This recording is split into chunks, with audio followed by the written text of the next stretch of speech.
The dinner table in Grant's mother's house smelled like rosemary and candle wax, and I asked one question about the joint accounts. That was all. I wanted to know why the mortgage refinance papers had a signature line I didn't recognize. Grant straightened his cuff before he answered, the way he always did, like he was winding up to deliver something obvious. "Ignore her," he said. "She's being emotional again." The guests laughed the way people laugh when they don't know where to look. Someone's fork clinked against a plate. Irene touched the silk scarf at her throat and smiled at her son like he had just recited a poem she'd taught him as a boy. I said nothing. I picked up my fork and let the moment pass over me like weather, the way I had learned to let 100 moments pass over me before it. 3 weeks earlier, at a charity gala for his firm, he had done the same thing in front of 40 colleagues in cocktail dresses and rented tuxedos. I mentioned a delay with a vendor payment, something small, something I only brought up because a partner had asked. Grant cut in before I finished the sentence. "She dramatizes small things," he told the table, resting a hand on my shoulder like it was affection. "It's kind of endearing, honestly." People chuckled into their wine glasses. A woman I didn't know patted my arm and said Grant was lucky to have someone so devoted. I remember the exact temperature of my face, the specific way my jaw ached from smiling through it. Then came the phone call about the house repairs. A contractor asked for me by name because I was the one who had walked the property with him and picked the tile. I picked up and started explaining the timeline for the guest bathroom. Grant reached over, took the phone from my hand without looking at me, and pressed it to his own ear like it had always belonged there. "She gets overwhelmed," he told the contractor, already turning toward the window. I was not overwhelmed. I was mid-sentence, holding a paint swatch in my other hand. None of this looked like abuse from the outside. There were no raised voices, no slammed doors, nothing a neighbor could report to anyone. It was quieter than that. It was a slow erosion, one calm correction at a time, until I stopped trusting my own account of my own life. I would replay conversations at night and wonder if I really had been too sensitive, too dramatic, too much. He said it so evenly, so reasonably, like a man reading a weather report. I carried a small silver compass on my keychain, a gift from my grandmother before she died, the only object in my life that had never once been edited by someone else's opinion of me. Under the table that night, I found it with my thumb and pressed until the edge left a faint pink line on my palm. It was the only place I still felt steady, the only direction that hadn't been narrated for me. Grant adjusted his cuff again after his mother's dinner, satisfied, the way a man closes a folder when he believes the case has already been decided in his favor. He didn't know he had just given me the last data point I needed. I wasn't collecting evidence yet. Not on purpose. But some part of me had already started keeping score. There was a fourth moment I never told anyone about, not even Celia. At a neighbor's barbecue that same summer, I mentioned, offhand, that I'd read an article about interest rates that morning. Grant laughed before I finished, a light, easy laugh meant to be affectionate in front of the grill. "Careful," he said, patting my knee, "we don't want you getting a headache over numbers." The neighbors smiled the way people smile at a joke they don't fully understand but don't want to seem rude about. I smiled too. I had gotten very good at smiling by then, the way you get good at anything you practice every single day without meaning to. What none of them saw, what I barely let myself see, was the arithmetic underneath all of it. Every joke about my emotions, every hand reaching for the phone, every sentence finished on my behalf, was its own small transaction, and I had been paying into an account I didn't know existed until I found the statement. I used to keep a running list in my head of the moments I could point to if anyone ever asked me to explain why I felt the way I felt. A raised eyebrow at a restaurant when I ordered for myself before he could suggest something else. A comment about how I should let him handle the wine list since I always picked something too sweet. A hand on my back at a work function that steered me towards smaller conversations, away from anyone who might ask me a question with real weight behind it. None of these were crimes. None of them would hold up on their own in front of a judge or a friend or even myself most mornings. Together, over 11 years, they had built something with walls I couldn't always see until I put my hand out and felt them. Grant's mother had been married to a man very much like her son. I think that was the quiet tragedy underneath all of it. Irene had spent 30 years learning to translate her husband's dismissals into something bearable, and she had passed that translation down to me at every holiday dinner like a family recipe. "Don't take it personally," she would say, refolding her napkin. "He just gets tired of explaining things twice." I used to nod along. By the end, I understood she wasn't defending him. She was defending the only life she had ever known how to survive. The morning it happened, Grant was late for a client call. He left his tablet open on the kitchen island, screen unlocked, because his phone rang while he was pouring coffee, and he ran to answer it in the hallway, talking fast about a quarterly number. I wasn't looking for anything. I was reaching past the tablet for my keys, which had slid behind it on the marble. The screen showed an email from his financial consultant, the subject line something bland about restructuring. There was an attachment, a draft investment account structured in his name only, dated for right after the sale of our house, the house we had bought together, painted together, argued over together for 11 years. Scrolling down without meaning to, one line sat by itself in the message thread, separated from the rest like it had been typed and reconsidered and sent anyway. "She doesn't really understand the numbers anyway," it read. I stood there with my keys in my hand, my thumbs still resting on the edge of the tablet. His coffee was going cold beside it, a thin skin already forming on the surface, the mug still warm to the touch when I brushed past it. I didn't scroll further. I didn't take a picture. I didn't say a word when he came back into the kitchen, still talking into his phone, waving goodbye to me with 2 fingers like it was any other Tuesday. For years, I had told myself the insults were about his temper, his stress, the way his father used to talk over his mother at that same dinner table. This was different. This wasn't a mood. It was a plan, drafted with a consultant, timed to a closing date, waiting patiently behind a locked screen for the right moment to become real. He wasn't just dismissing me at dinner parties anymore. He was quietly erasing me from our shared future while I still sat across from him every night believing we had won. I sat in my car in the driveway for 6 minutes before I drove anywhere, both hands on the wheel, not crying, just breathing, running the sentence over and over until it stopped sounding like something that could belong to my life. "She doesn't really understand the numbers anyway." 11 years of shared spreadsheets, joint tax filings I had organized every April, a retirement account I had personally rebalanced twice after his advisor missed a filing deadline. I understood the numbers perfectly well. I had simply never been asked to say so out loud. I closed my hand around my compass in my coat pocket and walked out the door for work like it was any other Tuesday, because it had to look like any other Tuesday. I didn't cry that day. I didn't confront him that night, or the next, or the one after that. I made breakfast for both of us the next morning, same as always, scrambled eggs the way he liked them, and watched him leave for work without a single word out of place between us. Something in me had gone very still, the way water goes still right before it freezes, right before it becomes something with an edge. My company had an executive development program I'd ignored for 2 years, mostly because Grant used to joke, gently, at parties, that ambition wasn't really my personality, that I was the steady one. The one who held things together while he built things. I finally emailed the internal recruiter that same week, before I'd even decided what I was going to do with what I knew. It felt less like a decision and more like a door I'd been standing in front of for a long time finally swinging open. Within days I was in conversation with Marcus Reed, who ran the Western Division and was quietly building a new regional office 2 states away from the mortgage with the unfamiliar signature line. Marcus took notes with a mechanical pencil during every meeting, even the casual ones, clicking the lead forward between sentences like punctuation, never once raising his voice, never once needing to. He offered me the director position on our 3rd conversation, no dramatics, just numbers on a page and a proposed start date circled in blue ink. Grant didn't know any of this.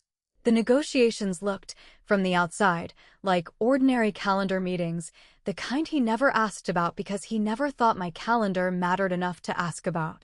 He'd stopped reading my schedule the way he'd stopped reading my face years earlier.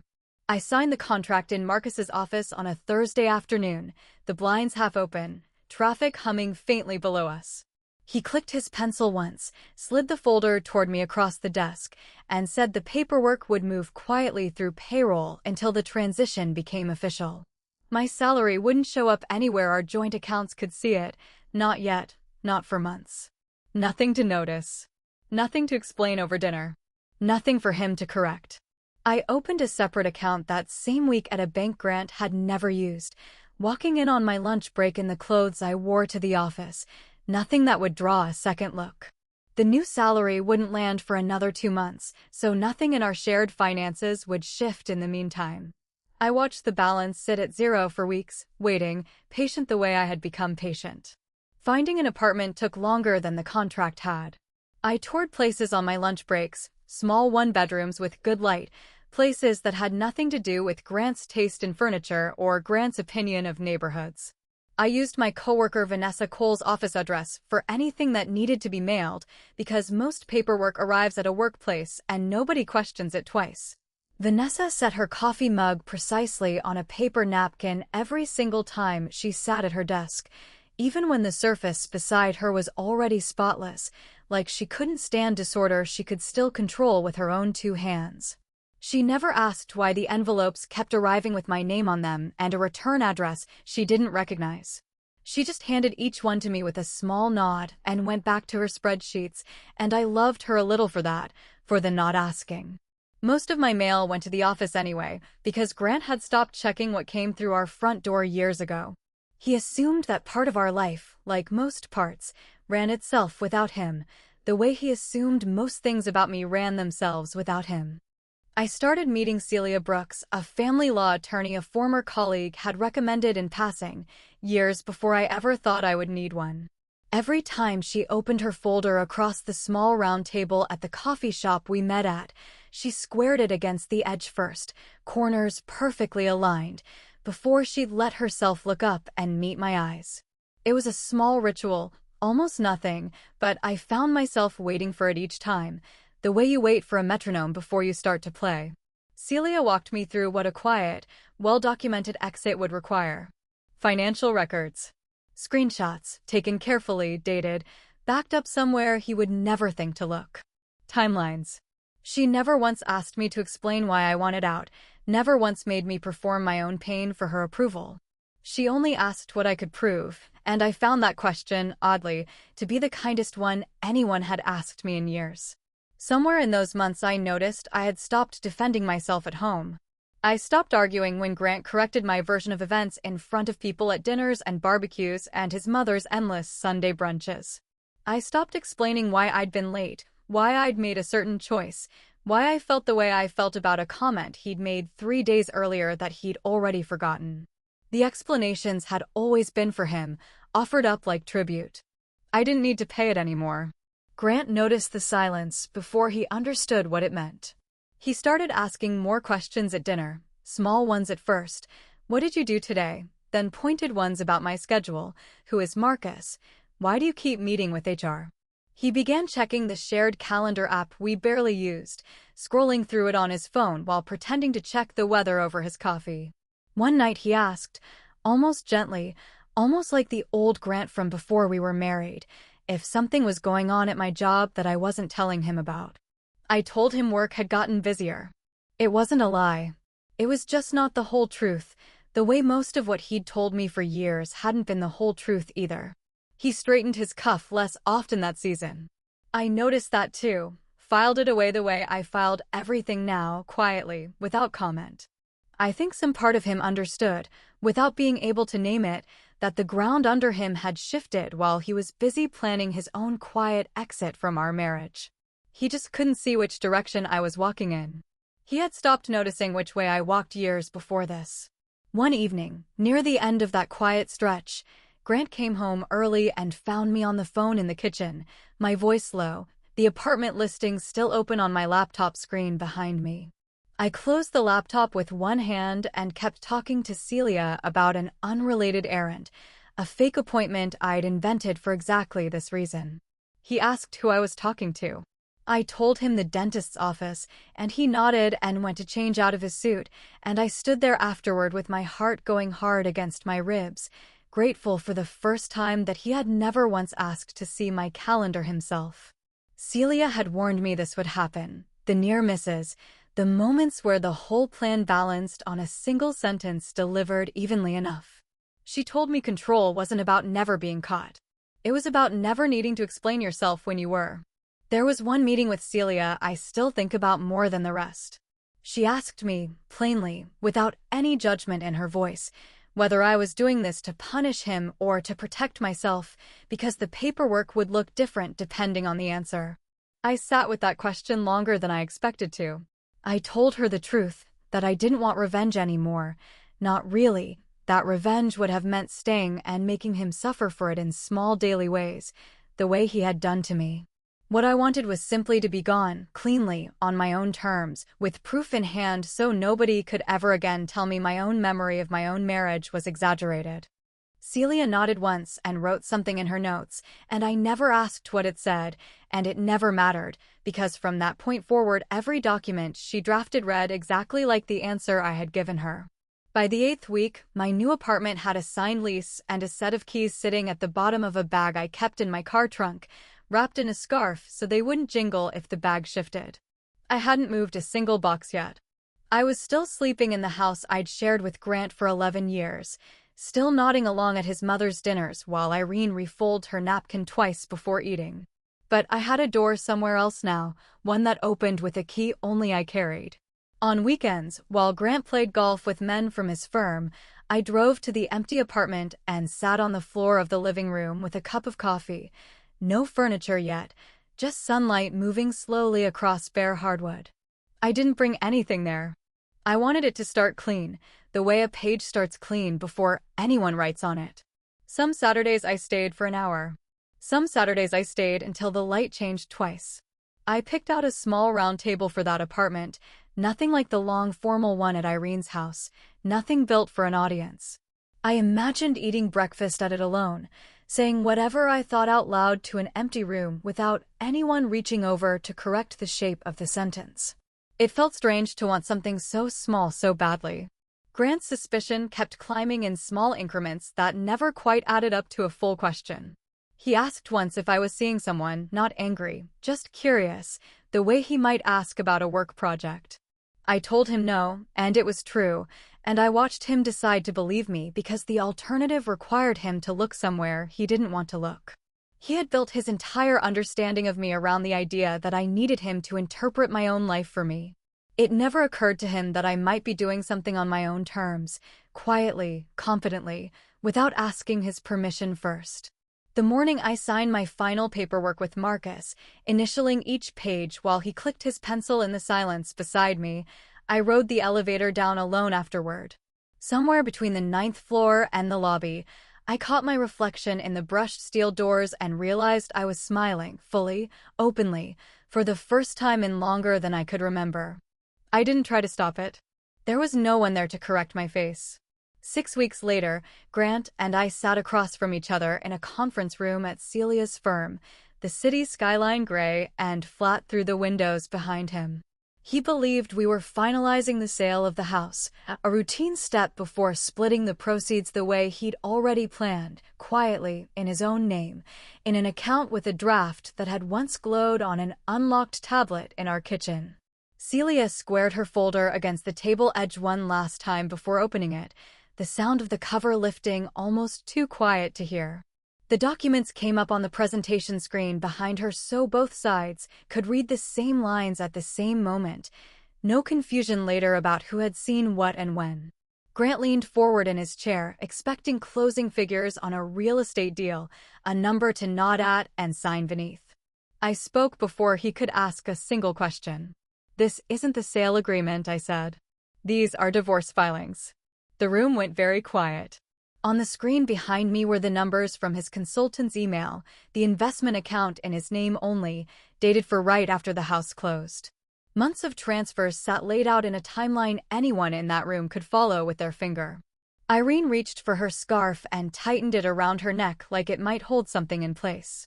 She opened her mouth to call it a misunderstanding, got 2 words out, and then read the dates on the screen herself and stopped talking entirely, her hand still resting at her throat.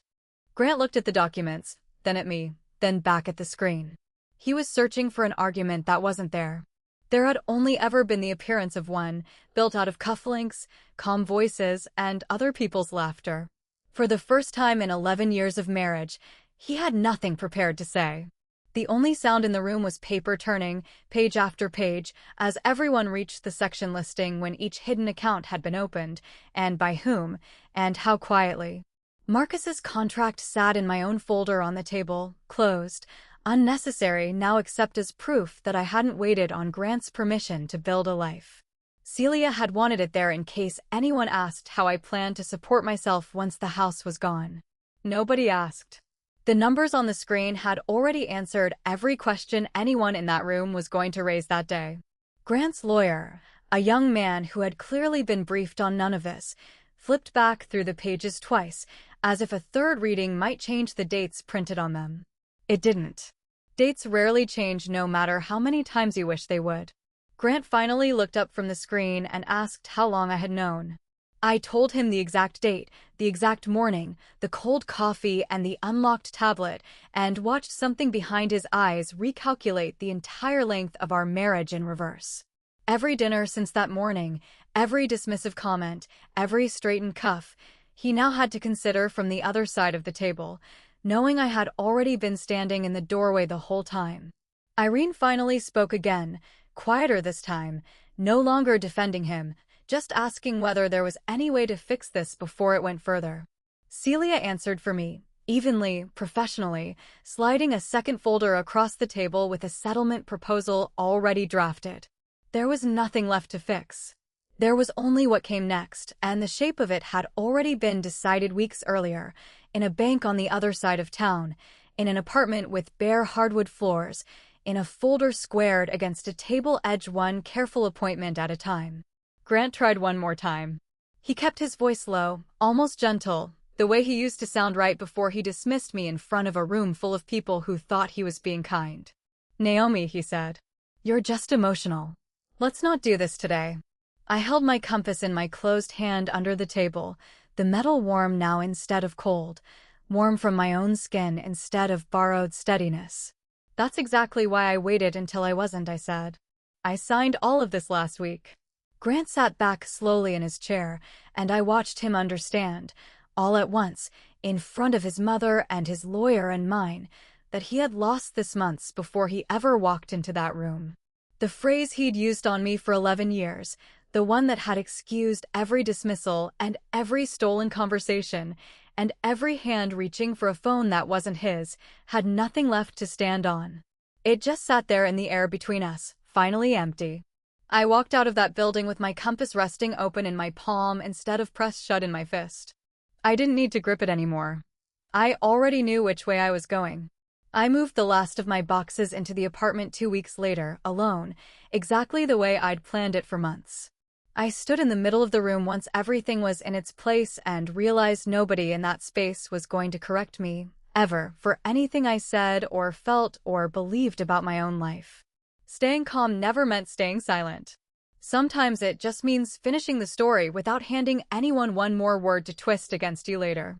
Do you think she was wrong to wait, to plan everything in silence instead of confronting him the moment she found the truth on that tablet? If this story meant something to you, hit like and subscribe for more.